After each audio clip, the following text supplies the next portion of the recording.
Dear viewers, you are warmly welcome in this lecture.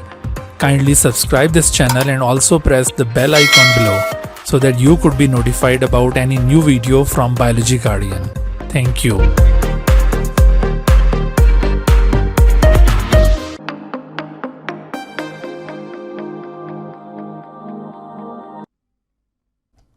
बिस्मिल्लाहिर्रहमानिर्रहीम। रब्बिश्रह ली सदरी व यस्सिर ली अमरी वहलुल उक़दतम मिन लिसानी यफ़क़हू क़ौली। Assalamu alaikum dear students, welcome in lecture number 9 of chapter 22 of NBF Biology 12, in which we are going to study multiple alleles with the help of inheritance of ABO blood group system. Previous lectures में आपको याद होगा, अब तक हमने जो चीज़ें discuss की हैं मोड ऑफ इनहेरिटेंस के हवाले से, उसमें आपको एक ट्रेट की दो अल्टरनेटिव फॉर्म्स के बारे में बताया ज़्यादा से ज़्यादा। जैसे आपने देखा था कि पी प्लांट में सीड शेप या फिर सीड कलर या इसके अलावा कोई भी और पी प्लांट का आप ट्रेट उठा के देख लें, या फिर जैसे हमने flower colour of 4 o'clock plant पढ़ा था। ये जो एग्जांपल्स अब तक आपको एक्सप्लेन किए हैं उसमें आपको याद होगा अल्टरनेटिव फॉर्म्स, ज़्यादातर दो अल्टरनेटिव फॉर्म्स थी, जैसे सीड शेप में राउंड या रिंकल्ड, सीड कलर में आपने देखा था येलो एंड ग्रीन, और ये flower colour of 4 o'clock plant, इसमें आपने अगरचे 3 डिफरेंट फॉर्म्स देखी थी। उसमें आपको एक रेड फ्लावर प्लांट बताया था, रेड फ्लावर प्लांट, दूसरा वाइट फ्लावर प्लांट आपको बताया था, और तीसरा बीच में एक दरमियान में पिंक फ्लावर प्लांट भी डेवलप हुआ था। तो यहाँ पर आपको 3 डिफरेंट अल्टरनेटिव फॉर्म्स बताई थी। बिल्कुल इसी तरह से ओवल डोमिनेंस के अंदर भी 3 डिफरेंट अल्टरनेटिव फॉर्म्स थी। को डोमिनेंस का केस भी ऐसे था जहाँ पर 3 डिफरेंट अल्टरनेटिव फॉर्म्स थी। को डोमिनेंस में जैसे एक एम ब्लड ग्रुप, एक एन और एक एम एन ब्लड ग्रुप, तो ये 3 फॉर्म्स हो जाती हैं। लेकिन इन तमाम केसेस में जो चीज़ एक कॉमन थी वो ये थी कि ये सभी ट्रेड्स जिनका अभी तक मैंने आपको गिनवाया है, ये सभी ट्रेड्स सिर्फ 2 अलील से कंट्रोल हो रहे हैं। मिसाल के तौर पर जैसे राउंड को कंट्रोल करने के लिए जो जीन मौजूद है वो है कैपिटल आर, और रिंकल्डनेस के लिए स्मॉल आर। ये दोनों एक दूसरे के अलील्स हैं और एक लोकस के ऊपर पाए जाते हैं, और इनका वो लोकस होमोलोगस क्रोमोसोम के ऊपर किस तरह से अपीयर होता है। जैसे एक होमोलोगस पेयर ऑफ क्रोमोसोम, उसमें ये एक पार्टनर क्रोमोसोम और दूसरा इसका जो होमोलोगस पार्टनर होगा उसके ऊपर इन जीन्स के लोसाए यूं मौजूद होते हैं कि मिसाल के तौर पर अगर ये सीड शेप का लोकस है तो इस लोकस के ऊपर ये इस तरह यहाँ, और ये एक लोकस है, तो अगर यहाँ पर कैपिटल आर है तो यहाँ पर कैपिटल आर भी हो सकता है, या फिर स्मॉल आर भी हो सकता है, या दोनों स्मॉल आर भी हो सकते हैं। इस तरह से ये एक लोकस। बिल्कुल इसी तरह से सीड कलर में भी आपने देखा कि सिर्फ 2 अल्टरनेटिव फॉर्म्स, येलो और ग्रीन। येलो को कंट्रोल करने के लिए जीन कैपिटल वाई और ग्रीन के लिए स्मॉल वाई, यानी जिस लोकस के ऊपर ये जीन्स प्रेजेंट हैं वहां पर भी ये 2 ही अलील्स हैं, एक दूसरे के 2 से ज्यादा नहीं है। इवन ये जहां पर 3 अल्टरनेटिव फॉर्म्स देखी वहां पर भी जीन्स 2 ही थे, यानी अलील्स 2 ही थे जो एक दूसरे को अल्टरनेट कर रहे थे। रेड के लिए आपने सिंबल यूज किया था R1 और वाइट के लिए सिंबल यूज किया था R2, जबकि पिंक तो जब इनकी हेटरोजाइगस स्टेट डेवलप होती है तब अपीयर होता है, यानी पिंक के लिए कोई अलग से अलील नहीं है, पिंक इन दोनों के इंट्रैक्शन से डेवलप होता है। को डोमिनेंस में भी आपने ऐसा ही नोट किया था। यानी कहने का मतलब यह है कि अब तक जितनी भी एग्जांपल्स हम पढ़ चुके हैं उनमें एक लोकस के ऊपर सिर्फ 2 अलील्स उस पॉपुलेशन में आपको दिखाई देते हैं। आप इस पॉपुलेशन का कोई दूसरा इंडिविजुअल उठा के देखें, उसमें अगर यहाँ पर कैपिटल आर और यहाँ पर कैपिटल आर है तो किसी तीसरे इंडिविजुअल में हो सकता है कि यहाँ पर कैपिटल आर के साथ यहाँ पर स्मॉल आर हो, किसी चौथे के अंदर ज़्यादा से ज़्यादा ये हो सकता है कि यहाँ पर स्मॉल आर, यहाँ पर भी स्मॉल आर हो। इसके अलावा कोई और पॉसिबिलिटी नहीं, यानी पूरी पॉपुलेशन में, ये पी प्लांट की हम बात कर रहे हैं, पूरी पी प्लांट की पॉपुलेशन में आपको ये 2 ही अलील्स मिलेंगे इस लोकस के ऊपर, इन 2 से ज़्यादा अलील्स नहीं मिलेंगे। और अगर सीड कलर के लोकस को स्टडी करें तो वहां पर भी सीड कलर का लोकस भी सिर्फ 2 ही अलील्स शो करता है पूरी पॉपुलेशन के अंदर, 2 से ज़्यादा नज़र नहीं आते। लेकिन जब भी 2 से ज़्यादा अलील किसी भी एक ट्रेट के लिए एक लोकस पर पाए जाते हो पॉपुलेशन के अंदर, तो उन तमाम अलील्स को मल्टीपल अलील्स कहा जाएगा। उन तमाम अलील्स को क्या कहेंगे? मल्टीपल अलील्स, जो आज का हमारा टॉपिक है। Multiple alleles. मल्टीपल अलील्स क्या होते हैं? मल्टीपल अलील्स को आप यूं डिफाइन करेंगे, मोर than 2 alleles on the same locus among the individuals of a population. मिसाल के तौर पर यहां पर इस तरह से आप देखिए, जैसे कोई एक ट्रेट है, उसकी डिफरेंट अल्टरनेटिव फॉर्म्स हैं। अ trait which is controlled by different alternative forms, उसकी एक फिनोटाइप है जिसको हम कह रहे हैं फिनोटाइप 1, फिनोटाइप 1। दूसरा ट्रेट है जिसकी फिनोटाइप को हम फिनोटाइप 2 का नाम दे देते हैं, सपोज करें फिनोटाइप 2। इसी ट्रेट की तीसरी एक और फिनोटाइप है, उसे हम फिनोटाइप 3 का नाम दे रहे हैं। यूँ चौथी फिनोटाइप भी हो सकती है, 5 भी हो सकती है। तो एक ट्रेट सेवरल अल्टरनेटिव फिनोटाइप्स में एग्जिस्ट कर रहा है, और वो several alternative phenotypes they are controlled by separate alleles. हर एक के लिए अलग अलग अलील मौजूद है। इसके लिए A1 है सपोज, इसके लिए A2 रिस्पॉन्सिबल है, इसके लिए A3 रिस्पॉन्सिबल है। तो यूँ इस तरह से ये सपोज करें चलें 3 अलील्स हैं यहाँ पर, 2 से ज़्यादा हो गए ना। अब किसी एक इंडिविजुअल के अंदर अगर आप ऑब्जर्व करें इस लोकस को, ये इस ट्रेट A का जो लोकस होगा, मिसाल के तौर पर ये ट्रेट A का लोकस है, this is the locus of the trait A। तो आप इस लोकस के ऊपर ऑब्जर्व करें तो किसी इंडिविजुअल में यहाँ पर आपको A1 उसके साथ होमोजाइगस स्टेट में A1 मिलेगा इस लोकस के ऊपर। किसी दूसरे इंडिविजुअल में हो सकता है कि इस A1 के साथ इस लोकस के ऊपर A2 मिल जाए। किसी तीसरे इंडिविजुअल में इसी लोकस के ऊपर A1 के साथ हो सकता है कि A3 प्रेजेंट हो। किसी चौथे इंडिविजुअल में हो सकता है कि A2 इस तरह होमोजाइगस स्टेट में मौजूद हो, A2 होमोजाइगस स्टेट में प्रेजेंट हो। यानी किसी भी इंडिविजुअल का अगर आप ये लोकस ऑब्जर्व करें तो उस लोकस पर आपको या तो A1 के साथ इस तरह पेयर बनाता हुआ दिखाई देगा, या A1 के साथ A2 पेयर में मौजूद होगा, या A1 के साथ A3 पेयर के अंदर प्रेजेंट होगा, या फिर A2 इस तरह पेयर बनाएगा, या A2 के साथ A3, या फिर A3 के साथ A3 इस तरह से एक पेयर में आ सकता है। यानी आप डिफरेंट इंडिविजुअल्स में अगर आप चेक करें तो आपको इस लोकस के ऊपर 3 मुख्तलिफ किस्म के अलील्स मिल रहे हैं। एक अलील है A1, एक अलील है A2 और एक अलील है A3। इन 3 के अलावा आपको नहीं मिल रहे ना, अगरचे इनकी पेयर्ड कम्बिनेशन मुख्तलिफ बन रही हैं, लेकिन अलील्स ये 3 ही हैं। उनमें से एक अलील ये इस फिनोटाइप के लिए, दूसरा अलील इस फिनोटाइप के लिए, तीसरा इस फिनोटाइप के लिए। तो ये 3 अलील्स हैं। इस तरह से जब किसी लोकस के ऊपर 2 से ज़्यादा अलील्स आपको मिलें पॉपुलेशन में, तो 2 से ज़्यादा अलील्स हैं तो उन्हें मल्टीपल अलील्स कहा जाएगा। अगर 2 अलील्स हों तो वो मल्टीपल अलील्स नहीं होंगे, उन्हें डाई अलील्स कहा जाएगा, डाई अलील्स। जैसे आपने ये प्रीवियस केसेस में देखा था, 2 अलील्स होते थे। लेकिन अब हम बात करें कि समटाइम ऐसा होता है कि किसी एक लोकस पर पॉपुलेशन के अंदर आपको 2 से ज़्यादा अलील्स नज़र आते हैं।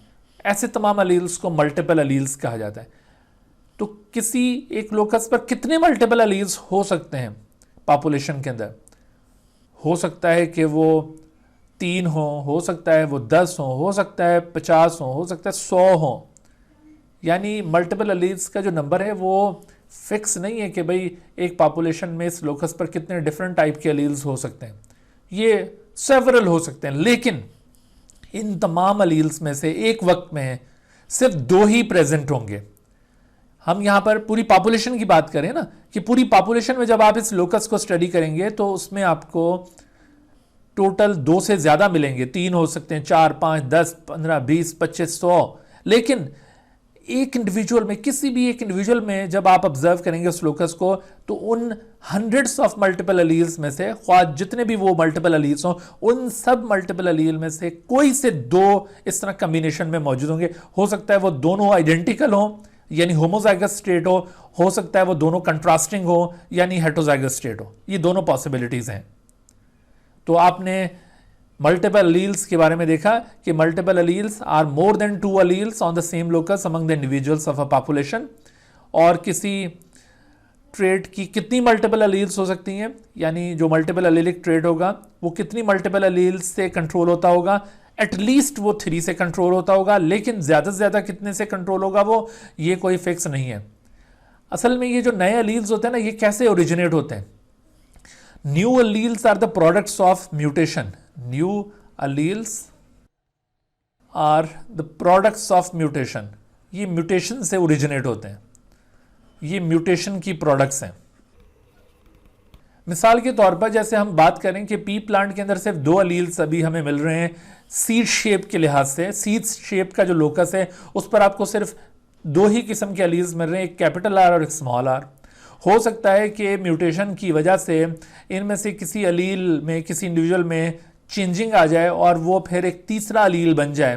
तो इस तरह से आपको एक तीसरा अलील भी मिलना शुरू हो जाएगा with the passage of time. ऐसा मुमकिन है, लेकिन फिलहाल हमारे पास जो डाटा अवेलेबल है उसके मुताबिक हमने ये देखा है कि सीड शेप सिर्फ ये 2 ही अलील से कंट्रोल हो रहा है। लेकिन ऐसा बिल्कुल पॉसिबल है कि आने वाले वक्तों में इनमें से किसी भी एक अलील में म्यूटेशन हो जाए और उस अलीलिक म्यूटेशन की वजह से एक न्यू अलील ओरिजिनेट हो जाए।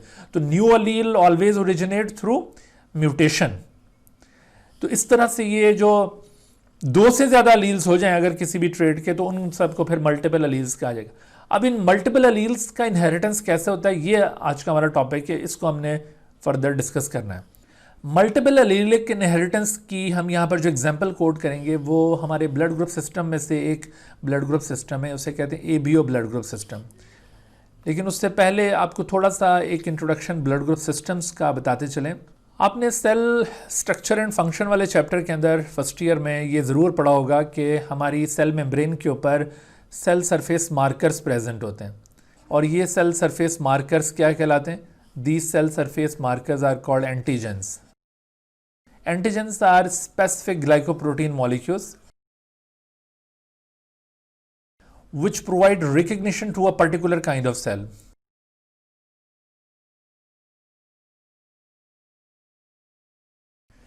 यानी हमारी जितनी भी सेल टाइप्स हैं उन सेल टाइप्स के ऊपर पर्टिकुलर एंटीजेंस प्रेजेंट होते हैं। Each cell type possesses a particular antigen, possesses a particular antigen, और उस पर्टिकुलर एंटीजन की वजह से that particular cell type is identified in the body. यानी मिसाल के तौर पर जैसे हमारे जो हार्ट मसल्स के सेल्स हैं उनके अपने स्पेसिफिक एंटीजन्स हैं जिनसे वो पहचाने जाते हैं कि ये हार्ट मसल सेल्स हैं। हमारे लिवर सेल्स उनके ऊपर अपने स्पेसिफिक एंटीजन्स हैं। हमारे ब्लड सेल्स उनके अपने स्पेसिफिक एंटीजन्स हैं। तो ये तो आपको सेल टाइप्स के एंटीजन्स बताएं। इसी तरह से ऑर्गेनिज्म वाइज भी आपको, जैसे एक ऑर्गेनिज्म है उसकी सेल मेम्ब्रेन के ऊपर स्पेसिफिक एंटीजन्स होंगे जिनसे वो ऑर्गेनिज्म पहचाना जाएगा कि ये फ्ला ऑर्गेनिज्म का सेल है। इसी तरह से एक दूसरा ऑर्गेनिज्म है तो उस ऑर्गेनिज्म के सेल्स के ऊपर एक स्पेसिफिक एंटीजन्स होंगे जिनसे वो ऑर्गेनिज्म पहचाना जाएगा। जैसे हमारे बॉडी के अंदर कोई बैक्टीरियल सेल दाखिल हो जाता है ना, कोई पैथोजन दाखिल हो जाता है, तो उस पैथोजन के अपने स्पेसिफिक एंटीजन्स होते हैं। और जब हमारे बॉडी के अंदर ये दाखिल होगा तो हमारे बॉडी का इम्यून सिस्टम उन एंटीजन्स की मदद से इसको पहचानेगा कि ये फ्ला ऑर्गेनिज्म आ गया है, जैसे ये एड्स वायरस आ गया है, जैसे ये पोलियो वायरस आ गया है। तो इस तरह से एंटीजन्स की मदद से वो सेल पहचाना जाता है। तो ये एंटीजन दरअसल सेल सरफेस मार्कर्स हैं। They are just like the sign boards present on the front of the shops. आपने शॉप्स के फ्रंट के ऊपर देखा होगा साइन बोर्ड लगा हुआ होता है ना, जिससे पहचाना जाता है कि ये फ्लां शॉप है, ये फ्लां शॉप है। तो इसी तरह से हमारे सेल्स के ऊपर भी ये साइन बोर्ड्स हैं हमारे, जिनसे पता चल रहा है ये फ्लां सेल्स हैं। तो ये जो सेल सरफेस मार्कर्स हैं ना, इनसे सेल्स की शनाख्त होती है। ठीक है, हमारे ब्लड सेल्स में जो आरबीसीज हैं, आरबीसीज, तो आरबीसीज के ऊपर भी कुछ इसी तरह के स्पेसिफिक एंटीजन्स होते हैं जिनकी मदद से आरबीसी को आइडेंटिफाई किया जाता है, ये कैटेगराइज किया जाता है कि ये फ्लां टाइप का आरबीसी है और उसकी बुनियाद पर उस इंडिविजुअल को हम आइडेंटिफाई करते हैं कि ये फला इंडिविजुअल है। इसी तरह से फिर एक दूसरा इंडिविजुअल, उसके आरबीसी के ऊपर एक दूसरा एंटीजन होगा। तो यूँ हमने पॉपुलेशन को कैटेगराइज किया हुआ है, उसके जो ब्लड सेल्स हैं ना उनके एंटीजन्स की बुनियाद पर उनको कैटेगराइज किया हुआ है। तो ये जो ब्लड सेल्स की बुनियाद पर कैटेगराइजेशन होती है इसे कहते हैं ब्लड ग्रुप्स। इसे क्या कहते हैं? Blood groups. Blood groups. Blood group क्या होगा? ब्लड ग्रुप ये असल में एक ह्यूमंस की एक स्पेसिफिक कैटेगरी होगी which is recognise on the basis of a specific type of RBC. RBC की किसी खास किस्म से उस ग्रुप को डिटरमिन किया जा रहा होता है। जैसे आपने एबीओ ब्लड ग्रुप सिस्टम का नाम सुना है, तो एबीओ ब्लड ग्रुप सिस्टम में एक पर्सन है जिसका ब्लड ग्रुप ए है, दूसरा पर्सन जिसका ब्लड ग्रुप बी है, तीसरा जिसका ब्लड ग्रुप ए बी है, चौथा जिसका ब्लड ग्रुप ओ है। तो ये दरअसल 4 किस्म के हमने ब्लड ग्रुप्स इस सिस्टम के तहत बनाए। तो इस सिस्टम में एक ख़ास किस्म का एंटीजन होगा। अगर वो एंटीजन ए टाइप का है तो blood group A, B type का है तो blood group B, A B type का है तो ब्लड ग्रुप ए बी, और अगर वो एंटीजन एब्सेंट है तो हम उसको ब्लड ग्रुप ओ कह देंगे। तो ये इस तरह से आपने एक ब्लड ग्रुप सिस्टम देखा। इत्तेफाक से सिर्फ ये एक ही ब्लड ग्रुप सिस्टम नहीं पाया जाता, आरबीसी की सरफेस के ऊपर कई तरह के एंटीजन्स प्रेजेंट होते हैं और हर एक एंटीजन की जो सीरीज़ है उसकी डिटर्मिनेशन जेनेटिकली अलग अलग हो रही है, यानी अलग उसके लिए लोकस और अलग जीन रिस्पॉन्सिबल है जो उस पर्टिकुलर काइंड के सीरीज ऑफ एंटीजन्स को डिटरमिन करता है। तो अब तक कोई तकरीबन 30 के करीब ब्लड ग्रुप सिस्टम्स डिस्कवर हो चुके हैं, 30 different types of blood group system, जिसमें एबीओ ब्लड ग्रुप सिस्टम एक है। इसके अलावा आप आरएच ब्लड ग्रुप सिस्टम का भी नाम सुनते हैं। लेकिन इसके अलावा जैसे अभी हमने एमएन ब्लड ग्रुप सिस्टम भी पढ़ा था, तो ये ज़्यादा जो इनमें इंपॉर्टेंट है ना वो ये 2 ही हैं, ABO blood group system and RH blood group system. बाकी क्यों इंपॉर्टेंट नहीं है? बाकी हालांकि एग्जिस्ट करते हैं, बाकी इंपॉर्टेंट इस वजह से नहीं है कि बाकी किसी भी ब्लड ग्रुप के लिहाज से अगर आप कोई डिफरेंट ब्लड आपस में मिक्स कर दें तो उससे कोई कॉम्प्लिकेशन नहीं होती, उससे कोई प्रॉब्लम क्रिएट नहीं होता। इस वजह से हम बाकी ब्लड ग्रुप्स को इतना बॉदर नहीं करते, उसके लिए इतना फिक्रमंद नहीं होते। लेकिन अगर आपने एबीओ ब्लड ग्रुप सिस्टम या आरएच ब्लड ग्रुप सिस्टम के पॉइंट ऑफ व्यू से अगर डिफरेंट ब्लड को मिक्स कर दिया तो ऐसी सूरत में कॉम्प्लिकेशन होने का चांस बहुत ज़्यादा होता है। लिहाजा ये ब्लड ग्रुप सिस्टम ज़्यादा फॉलो किए जा रहे होते हैं, इनके ऊपर ज़्यादा फोकस किया जा रहा होता है। इनके लिहाज से आपने हमेशा कंपैटिबल ब्लड्स को ही ट्रांसफ्यूज़ करना होता है। तो अदरवाइज़ बाकी जो सिस्टम्स हैं उनके लिहाज से अगर इनकम्पैटिबल ब्लड ट्रांसफ्यूज़ हो भी जाए तो कोई फ़र्क नहीं पड़ता। ठीक है, तो ये ब्लड ग्रुप सिस्टम का एक ब्रीफ सा ओवरव्यू आपको मैंने बताया। तो 30 डिफरेंट टाइप के ब्लड ग्रुप सिस्टम अब तक डिस्कवर हो चुके हैं। हम यहाँ पर अब जो मल्टीपल एलिलिक इनहेरिटेंस को अंडरस्टैंड करने के लिए एग्जांपल लेना चाह रहे हैं वो एबीओ ब्लड ग्रुप सिस्टम की है। So let's see what is ABO blood group system. ABO blood group system, this is an example of multiple allylic inheritance. इस एग्जांपल से आपको आइडिया होगा कि मल्टीपल एलील्स का मोड ऑफ इनहेरिटेंस क्या होता है। This is an example of multiple allylic inheritance.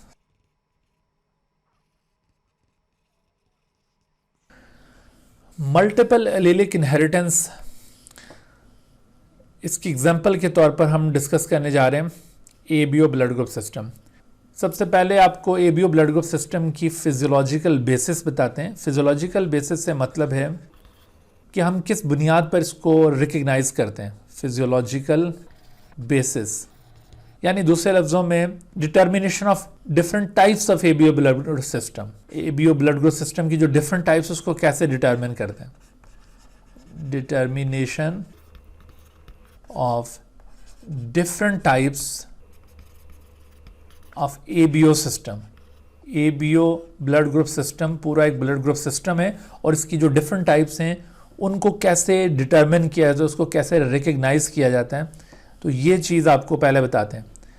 असल में ये डिटर्मिनेशन या रिकग्निशन ये with the help of antigens होती है। एंटीजन्स, ये एंटीजन्स की मदद से रिकग्निशन होगी।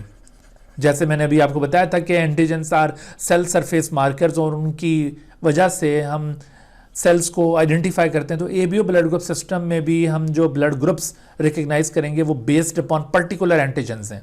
4 किस्म के ब्लड ग्रुप्स इस सिस्टम के तहत हमारी पॉपुलेशन में एग्जिस्ट करते हैं।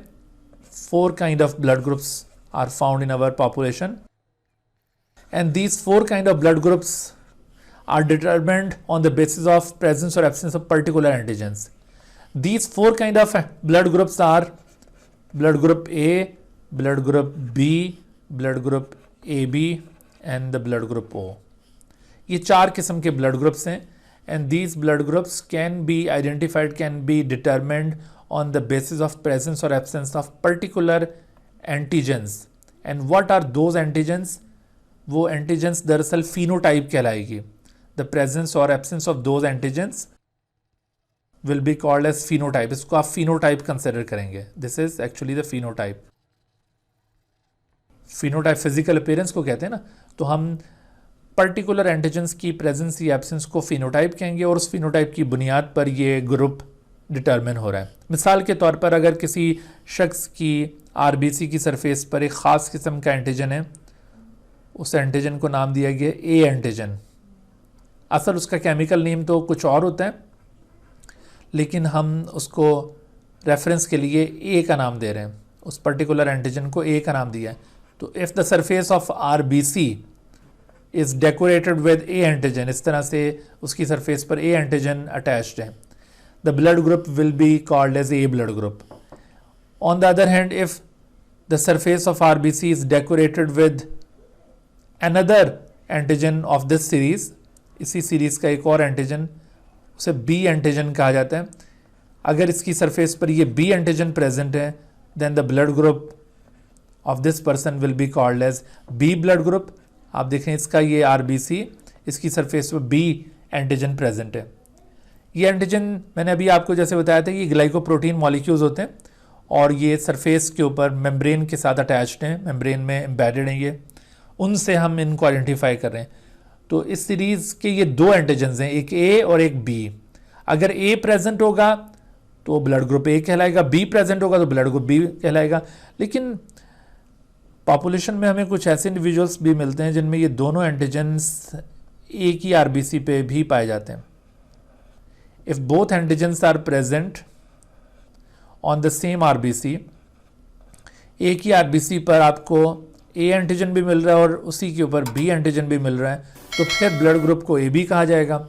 लेकिन अगर किसी शख्स के RBC के ऊपर इन दोनों में से कोई भी एंटीजन नहीं है, ये दोनों पर्टिकुलर एंटीजन्स जो इस सिस्टम से ताल्लुक़ रखते हैं, both of them are absent, यहाँ पर दूसरे सिस्टम्स के एंटीजन ज़रूर होंगे, क्योंकि हर एक ब्लड ग्रुप सिस्टम, जैसे अभी मैंने 30 के करीब ब्लड ग्रुप सिस्टम्स आपको पॉइंट आउट किए, एबीओ सिस्टम के अलावा जो दूसरे सिस्टम्स होंगे उनके एंटीजन्स यहाँ पर ज़रूर प्रेजेंट हो सकते हैं। हम इस वक्त उनके बारे में डिस्कस नहीं कर रहे, हम सिर्फ एबीओ सिस्टम की बात कर रहे हैं।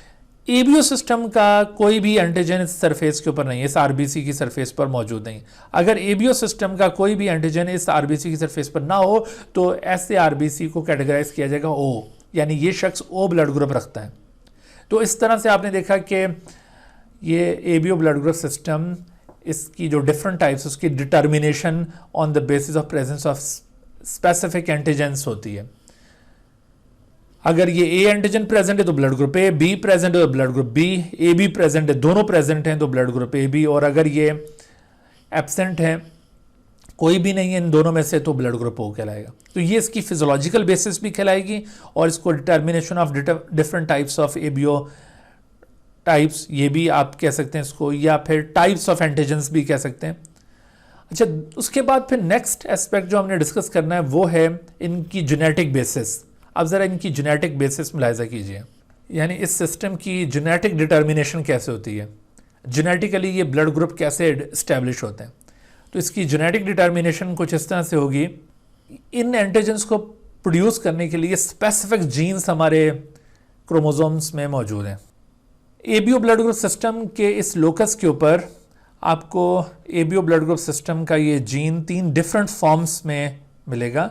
इसकी एक फॉर्म को रिप्रेजेंट किया जा रहा है आई ए के साथ, इसकी दूसरी फॉर्म को रिप्रेजेंट किया जा रहा है आई बी के साथ, और इसकी तीसरी फॉर्म को रिप्रेजेंट किया जा रहा है आई स्मॉल आई के साथ, या आई ओ भी समटाइम लिखा जाता है। तो ये 3 डिफरेंट फॉर्म्स हैं इस जीन की। This is gene for ABO blood group system. ABO blood group system is controlled by this gene. ये एक स्पेसिफिक लोकस के ऊपर ये जीन है, लेकिन इसकी 3 डिफरेंट फॉर्म्स हैं। इस जीन की 3 डिफरेंट फॉर्म्स हैं। एक इसकी फॉर्म ये आई ए, यानी ये भी एक जीन है।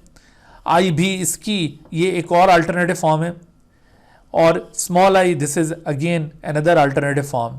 तो ये 3 डिफरेंट फॉर्म्स हो गए, और ये एक ही लोकस के ऊपर मौजूद हैं, तो एक दूसरे के ये अलील्स कहलाएंगे। आई ए आई बी का अलील है, आई ए स्मॉल आई का भी अलील है, आई बी स्मॉल आई का भी अलील है, और ये इसका अलील। तो इस तरह से ये आपस में सारे अलील्स हैं, लेकिन अपने अपने तौर पर ये जीन्स हैं। आई ए का रोल क्या है यहां पर? I A basically this is responsible for the production of A antigen. This is A antigen producing gene, A antigen producing gene. इसने ए एंटीजन को प्रोड्यूस करना है।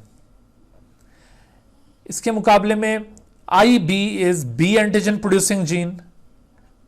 It is responsible for the production of B antigen, जबकि small I this is non antigen producing gene. इसकी वजह से कोई antigen produce नहीं होता। ये ए एंटीजन को प्रोड्यूस करता है, ये बी, और जबकि ये नॉन एंटीजन यानी ये एंटीजन की प्रोडक्शन को इनहिबिट करता है, ये प्रोड्यूस नहीं करता। अब इनकी आपस में डोमिनेंस रिलेशंस कैसी हैं? देखिए इनकी डोमिनेंस रिलेशंस आपको याद होगा, लास्ट टॉपिक में हमने पढ़ा था कि जब हेट्रोजाइगस स्टेट होती है तो उसमें कोई एक कंट्रास्टिंग अलील दूसरे के साथ इंटरेक्ट करता है। तो ये जो इंटरेक्शन पाया जाता है 2 कंट्रास्टिंग अलील्स के दरमियान इन हेट्रोजाइगस स्टेट, इसको डोमिनेंस रिलेशन कहते हैं। तो इनके दरमियान डोमिनेंस रिलेशन कुछ इस तरह से कि I A and I B are completely dominant over small I. ये दोनों कंप्लीटली डोमिनेंट हैं, completely dominant over small I. ठीक है भाई, स्मॉल आई के साथ इनका डोमिनेंस रिलेशन कैसा होगा? स्मॉल आई के साथ इनका डोमिनेंस रिलेशन कंप्लीट डोमिनेंस वाला है। अगर आई ए स्मॉल आई के साथ हेट्रोजाइगस स्टेट में आ जाए तब भी ये कंप्लीट डोमिनेंस शो करेगा उसके ऊपर, और आई बी भी स्मॉल आई के साथ कंप्लीट डोमिनेंस शो करेगा। लेकिन बट दे आर, ये दोनों की बात हो रही है, आई ए और आई B, they are codominant to each other. आपस में ये को डोमिनेंट है, को डोमिनेंट टू ईच अदर। आपस में ये को डोमिनेंट है, यानी अगर ये दोनों इकट्ठे आ जाएं किसी एक पेयर के अंदर, किसी एक हेट्रोजाइगस स्टेट में, तो ऐसी सूरत में ये दोनों एक दूसरे के साथ को डोमिनेंट होंगे, यानी इंडिपेंडेंटली एक्सप्रेस करेंगे। लेकिन स्मॉल आई के साथ आएंगे तो उसको मास्क कर देंगे, उसके ऊपर कंप्लीटली डोमिनेंट हो जाएंगे। तो ये डोमिनेंस रिलेशंस आपने याद रखनी। शॉर्ट क्वेश्चन में अक्सर ये पूछा जाता है कि explain the dominance relations among the alleles of ABO system. तो एबीओ सिस्टम के दरमियान जो डोमिनेंस रिलेशन पाई जाती है वो ये है कि I A and I B are completely dominant over small I, but they are codominant to each other. अब जरा देखिए कि हम इस जेनेटिक बेसिस के मदद से, ये जो जेनेटिक बेसिस हमने स्टडी की है कि 3 मुख्तलिफ जीन्स हैं जो इसको कंट्रोल कर रही हैं, उनकी डोमिनेंस रिलेशन ये, तो इसकी मदद से अगर हम जीनोटाइप बनाए तो वो जीनोटाइप क्या बनते हैं? तो इनके जीनोटाइप कुछ इस तरह से बन सकते हैं, जैसे ए ब्लड ग्रुप जिसमें ए एंटीजन प्रोड्यूस हो रहा है। ए एंटीजन को प्रोड्यूस करने के लिए या तो जीनोटाइप यहाँ पर आई ए होगा, आई ए ये इस तरह होमोजाइगस स्टेट में हो सकता है, या फिर आई ए स्मॉल आई के साथ हेट्रोजाइगस स्टेट में आ जाए तो तब भी यही ए एंटीजन प्रोड्यूस होगा और ब्लड ग्रुप ए हो जाएगा। ठीक है, ये जीनोटाइप्स हम यहाँ पे पॉइंट आउट कर रहे हैं, जीनोटाइप्स।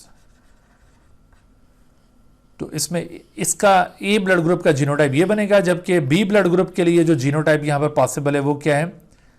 आई बी, जो बी एंटीजन प्रोड्यूस करने वाला जीन है, अगर ये होमोजाइगस स्टेट में आ जाए तो तब ये बी एंटीजन प्रोड्यूस होगा, या फिर अगर ये हेट्रोजाइगस स्टेट में स्मॉल आई के साथ आए तो तब भी B antigen will be produce. और अगर दोनों एंटीजन प्रोड्यूस करें तो IA IB को हेट्रोजाइगस स्टेट में होना चाहिए, तब ये दोनों एंटीजन्स प्रोड्यूस होंगे। क्योंकि ये दोनों कोडोमिनेंट थे तो ये इंडिपेंडेंटली अपने आप को एक्सप्रेस करेंगे, जिससे दोनों antigens at a time produce होंगे। और अगर एंटीजन की प्रोडक्शन ना करवानी हो तो फिर जीनोटाइप कैसा होना चाहिए, स्मॉल आई होना चाहिए, क्योंकि ये नॉन एंटीजेनिक अलील था और ये रिसेसिव नेचर का है। तो जब तक ये होमोजाइगस स्टेट में ना आए तब तक एंटीजन की प्रोडक्शन इनहिबिट नहीं होती। तो इस तरह से ओ ब्लड ग्रुप का जीनोटाइप सिर्फ ये होगा। तो ये थी इसकी जेनेटिक बेसिस। अच्छा, यहाँ पर हम एक और एस्पेक्ट इसका देखेंगे कि चूँकि ब्लड ट्रांसफ्यूजन में ये ABO सिस्टम बड़ा मैटर करता है, तो इस वजह से यहाँ पर हमें ट्रांसफ्यूजन का प्रिंसिपल भी पता होना चाहिए, और उस ट्रांसफ्यूजन प्रिंसिपल से पहले हमें एंटीबॉडीज़ का अंदाज़ा होना चाहिए कि इन एंटीजन्स के अगेंस्ट जो एंटीबॉडीज़ हैं वो किस तरह से प्रेजेंट होंगी। तो एंटीबॉडीज़ ऑफ ABO सिस्टम, आपने फर्स्ट ईयर में इम्यूनिटी के अंदर पढ़ा होगा, antibodies are produced by B lymphocyte. ये बी लिम्फोसाइट की प्रोडक्ट होती हैं, और आमतौर पर एंटीबॉडीज़ प्रोड्यूस होती हैं when a particular antigen is exposed in our body. आपको आजकल ये ख़बरों में पता चल रहा होगा कि कोई शख्स जो कोरोना का शिकार हो जाता है, तो कोरोना का इन्फेक्शन होने के बाद फिर इस कोरोना वायरस के लिए जो स्पेसिफिक एंटीबॉडीज़ होती हैं वो उस पेशेंट के अंदर बनना शुरू हो जाती हैं। तो हम उस पेशेंट को दो तरह से आइडेंटिफाई करते हैं, या तो उसके लिए PCR बेस्ड टेस्ट होता है जिससे हम उस वायरस की प्रेजेंस का पता चलाते हैं स्पेसिफिकली कि whether the particular virus is present in और नॉट, या फिर उसके लिए एक और टेस्ट है, उसको एंटीबॉडी टेस्ट कहते हैं। उसमें अगर वायरस बॉडी से चला भी गया हो तो एंटीबॉडी टेस्ट फिर भी पॉजिटिव आएगा, वो इस बात की इंडिकेशन होगा कि इस शख्स को ये इन्फेक्शन हुआ था और उसकी वजह से इसके अंदर ये एंटीबॉडीज़ प्रोड्यूस हुई हैं। तो ये दो तरह के टेस्ट आप आजकल कोरोना के हवाले से देखते हैं।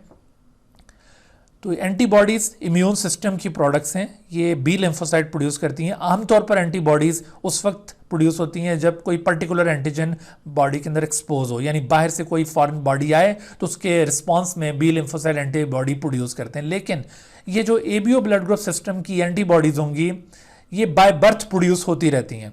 यानी ये कैसे प्रोड्यूस होती रहती हैं, असल में देखो, जैसे ये जो शख्स है ना जिसके पास A एंटीजन है RBC की सरफेस के ऊपर, तो इसके पास अगर A एंटीजन इसका अपना एंटीजन है तो B इसका अपना नहीं है, लिहाजा इसके पास जो एंटीबॉडी होगी ना वो एंटी-B एंटीबॉडी होगी। इसके पास एंटी-B एंटीबॉडी होगी, ताकि अगर फ्यूचर में कभी भी इस बॉडी के अंदर, इस शख्स के अंदर B एंटीजन वाला ब्लड दाखिल हो तो ये एंटी-B एंटीबॉडीज को इनहिबिट कर सके, उसको रोक सके।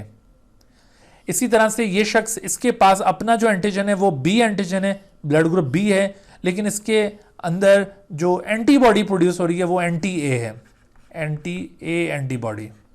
आप याद रखिए कि एंटीबॉडी हमेशा अपनी एंटीजन की एब्सेंस में प्रोड्यूस होती है, यानी ये एंटी-B, यहाँ पर एंटीजन B नहीं है तो तब ये प्रोड्यूस हो रही है।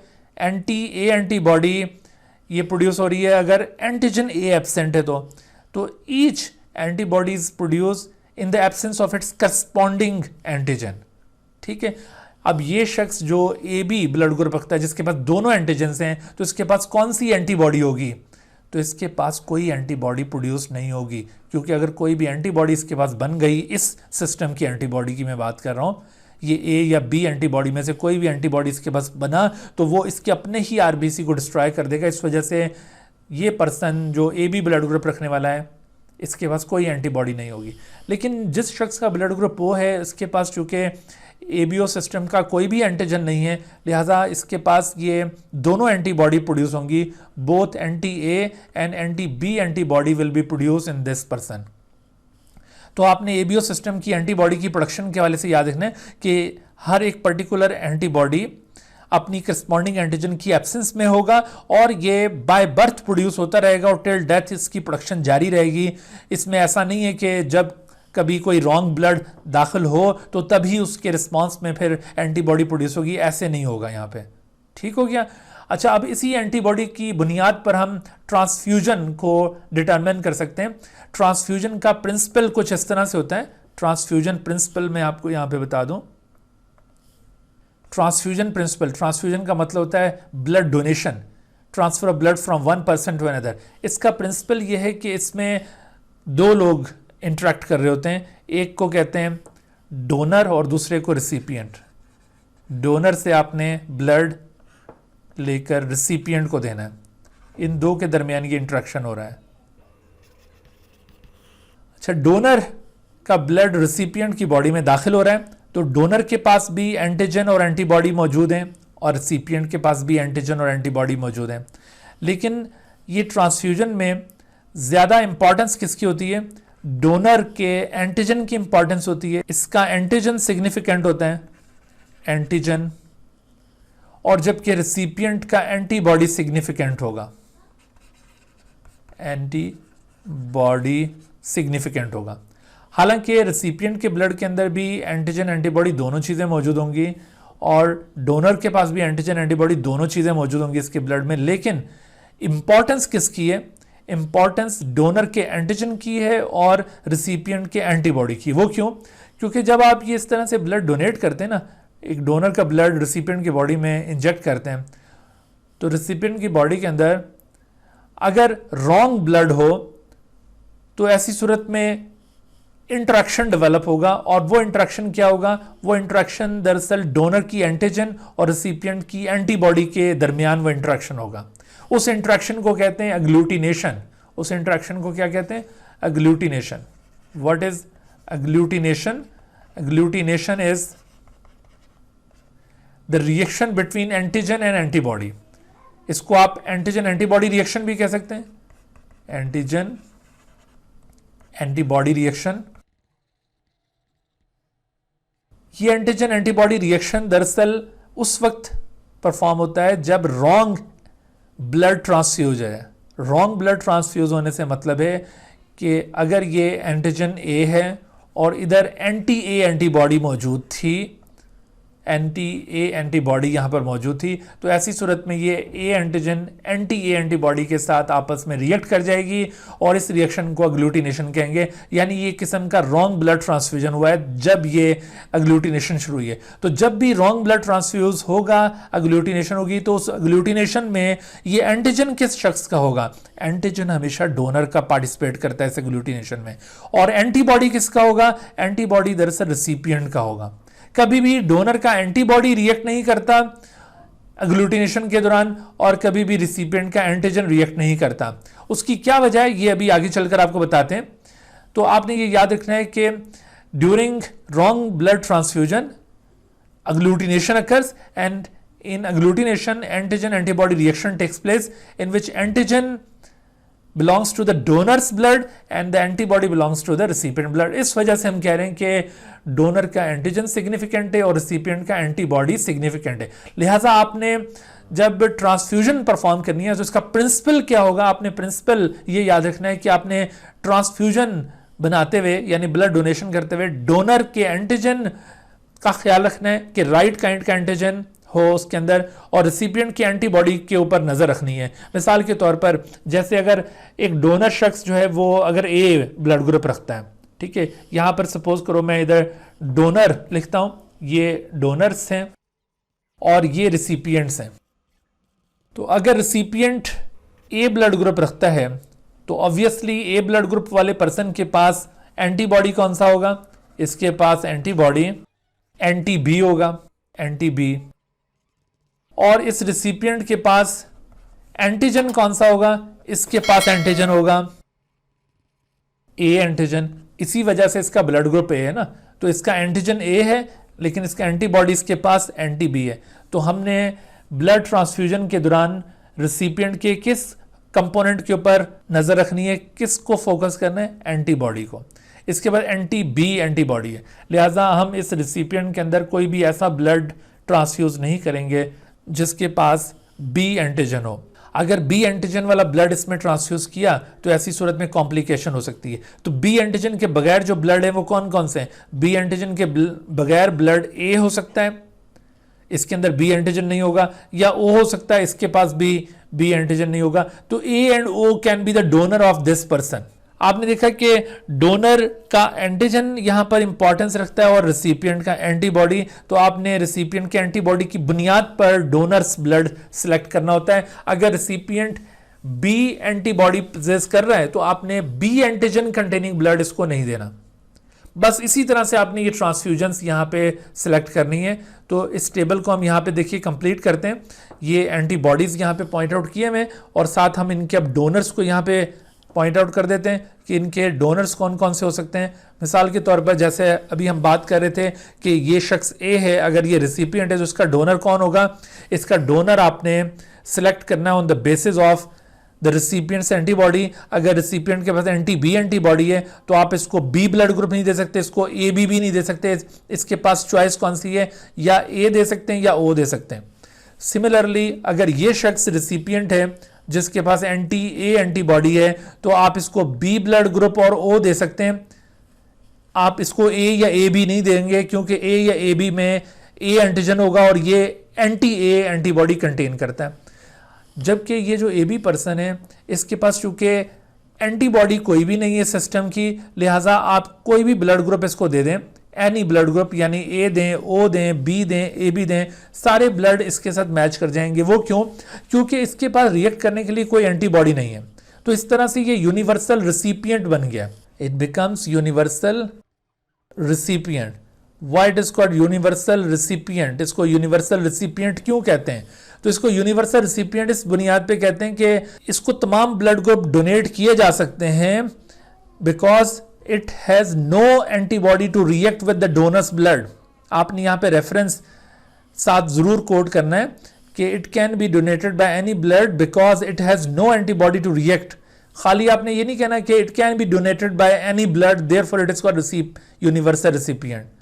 सिर्फ ये नहीं बल्कि आपने साथ रेफरेंस भी देना है कि ये तमाम ब्लड ग्रुप कैसे ले सकता है। वो इस वजह से ले सकता है because it has no antibody to react with the donor's blood, therefore it can be donated with any of the blood group and hence it is known as universal recipient. On the other hand जो O blood group है, इस O blood group के पास चूंकि दोनों antibodies हैं, anti A antibody भी और anti B antibody भी मौजूद है, लिहाजा इसको कोई भी एंटीजेनिक ब्लड दिया तो प्रॉब्लम हो सकता है। इसके पास चॉइस सिर्फ ओ रह गई है, इसको सिर्फ आप O ब्लड ग्रुप ही दे सकते हैं, कोई दूसरा नहीं दे सकते। लेकिन आपने ओ के मुतालिक ये देखा कि O blood group can be donated to any of the blood group, therefore O blood group is called universal donor. इसको यूनिवर्सल डोनर क्यों कहते हैं? यूनिवर्सल डोनर इसको इस वजह से कहते हैं कि इसके पास चूंकि कोई एंटीजन नहीं है, this is non antigenic blood.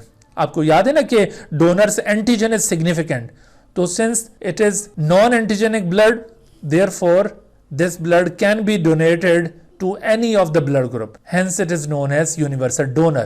तो यूनिवर्सल डोनर होने का रीजन भी आपने सिर्फ ये नहीं कहना कि ये तमाम ब्लड ग्रुप को दिया जा सकता है इस वजह से यूनिवर्सल डोनर है, बल्कि साथ रेफरेंस भी देंगे क्यों दिया जा सकता है भाई, because it has no antigen to react with the recipient's blood. क्योंकि डोनर का एंटीजन सिग्निफिकेंट होता है ना, तो इसके पास कोई एंटीजन नहीं है तो इस वजह से ये दिया जा सकता है। अब रही बात ये कि अगरचे इसके पास एंटीजन तो कोई नहीं है लेकिन एंटीबॉडी तो दोनों होते हैं ना। अगर आप ये ओ ब्लड ग्रुप किसी दूसरे शख्स को देंगे तो इसके क्या एंटीबॉडी दूसरे शख्स के अंदर जाकर रिएक्ट नहीं करेंगे? तो मैंने अभी आपसे कहा था कि डोनर के एंटीबॉडी इंपॉर्टेंट नहीं होते, वो अग्लूटिनेशन में पार्टिसिपेट नहीं करते। वो इस वजह से, एक तो डोनर का जो ब्लड है वो कम क्वांटिटी में आप दे रहे होते हैं किसी रिसिपिएंट के अंदर, जैसे आप हाफ लीटर या ज्यादा से ज्यादा 1 लीटर के करीब ब्लड दे रहे हैं और उस ब्लड के अंदर जो एंटीबॉडी की तादाद होती है वो कंपैरेटिवली कम होती है, एंटीजन ज्यादा होते हैं। तो इस वजह से एंटीबॉडी ऑलरेडी डोनर के ब्लड के अंदर बहुत कम है। और दूसरी तरफ ये देखिए एंटीबॉडी जब ये रिसिपिएंट के ब्लड में पहुंचेंगे तो ये डोनर के एंटीबॉडी रिसिपिएंट के ब्लड के अंदर बहुत ज़्यादा डाइल्यूट स्टेट में चले जाएंगे और इतने डाइल्यूट हो जाएंगे कि वो ग्लूटिनेशन के लिए कारगर नहीं रहेंगे।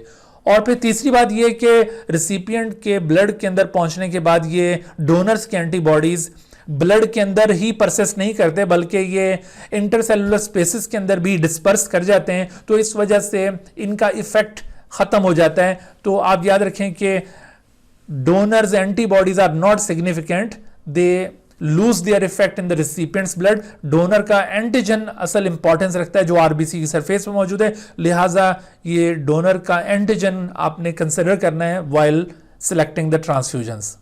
बस आप ये सिंपली याद रख लीजिए कि ट्रांसफ्यूजन्स में आप ये देखिए कि ओ ब्लड ग्रुप आप ए को दे सकते हैं, ओ ब्लड ग्रुप आप बी को भी दे सकते हैं, और दूसरी तरफ ए बी को भी ओ ब्लड ग्रुप दिया जा सकता है, ओ ब्लड ग्रुप तीनों को दिया जा सकता है।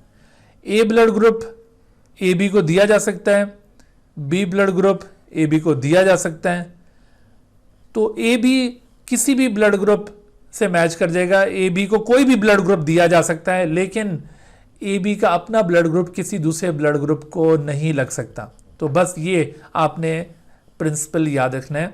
ये था आज का हमारा topic about ABO blood group system, जिसमें हमने मल्टीपल एलिलिक इनहेरिटेंस के बारे में डिस्कस किया है। इंशाल्लाह हम नेक्स्ट टॉपिक के अंदर आरएच ब्लड ग्रुप सिस्टम की फिजियोलॉजिकल एंड जेनेटिक बेसिस के बारे में बात करेंगे। Dear viewers, thank you for watching this video. If you have not subscribed this channel, kindly subscribe it and also press the bell icon below so that you could be notified about any new video lecture from Biology Guardian. And also do not hesitate to ask any question regarding this lecture.